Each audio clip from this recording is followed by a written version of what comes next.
Good morning. Telangana యువతకి ఒక సువర్ణ అవకాశం. ప్రధానమంత్రి నరేంద్ర మోడీ గారు దేశంలో ఉన్నటువంటి యువతనందరినీ కూడా క్రీడల్లో ప్రోత్సహించాలి. తద్వారా వాళ్ళకి శారీరక దారుఢ్యంతో పాటు మానసిక ఉల్లాసం, సమాజ అభివృద్ధికి అదంతా కూడా తోడ్పడుతుంది.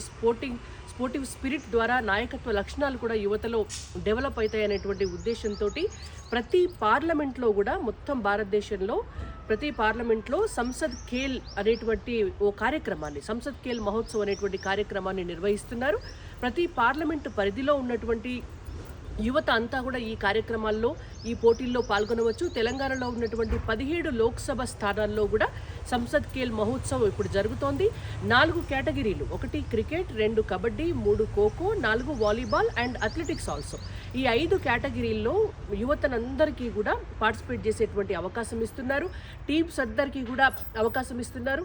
తెలంగాణ వ్యాప్తంగా కూడా జరుగుతోంది. అయితే యంగ్స్టర్స్ అందరూ కూడా, క్రీడల్లో ఆసక్తి ఉన్నటువంటి వాళ్ళందరూ కూడా మీ పేర్లు మీ లోక్సభ పరిధిలో రిజిస్ట్రేషన్ చేసుకొని ఆడండి. అయితే ఈ కార్యక్రమము గత 3 సంవత్సరాలు అయిపోయింది. ఇది 4వ సంవత్సరం జరుగుతోంది. అంతకుముందే 2016, 2017 నుంచే ఖేలో ఇండియా పేరుతో భారతదేశం మొత్తం కూడా నరేంద్ర మోడీ గారి ప్రభుత్వము యువతని క్రీడల్లో ప్రోత్సహించాలనేటువంటి ఉద్దేశంతో ఖేలో ఇండియా ద్వారా కూడా అనేక పోటీలను నిర్వహిస్తోంది. ఖేలో ఇండియా ద్వారా కూడా ప్రతి క్రీడలో కూడా, గ్రామీణ క్రీడల్లో ప్రతి సంవత్సరము కొన్ని క్రీడలని స్పెసిఫిక్గా వాటిని సెలెక్ట్ చేసుకొని దాంట్లో ఉన్నటువంటి నిష్ణాతులైనటువంటి ఎవరైతే యువకులు ఉంటారో వాళ్ళని సెలెక్ట్ చేసి, గ్రామీణ ప్రాంతాల వాళ్ళని ఒక్కొక్కరికి 5 లక్షల రూపాయలు ఒక సంవత్సరానికి ఇచ్చి అంతర్జాతీయ ప్రమాణాలతో కూడినటువంటి బెస్ట్ ప్లేయర్స్గా వాళ్ళని తయారు చేయాలనేటువంటి ఉద్దేశంతో వాళ్ళకి ఆర్థిక సహాయం కూడా ఇవ్వడం జరుగుతుంది.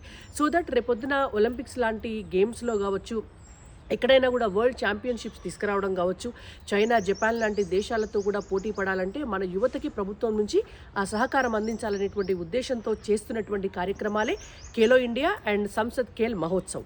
కాబట్టి తెలంగాణలో ఉన్నటువంటి యువత, ఆంధ్రప్రదేశ్లో ఉన్నటువంటి యువత కూడా ఈ కార్యక్రమాన్ని ఉపయోగించుకొని, ఈ అవకాశాన్ని ఉపయోగించుకోవాలని చెప్పి విజ్ఞప్తి. భారత్ మాతాకి జై.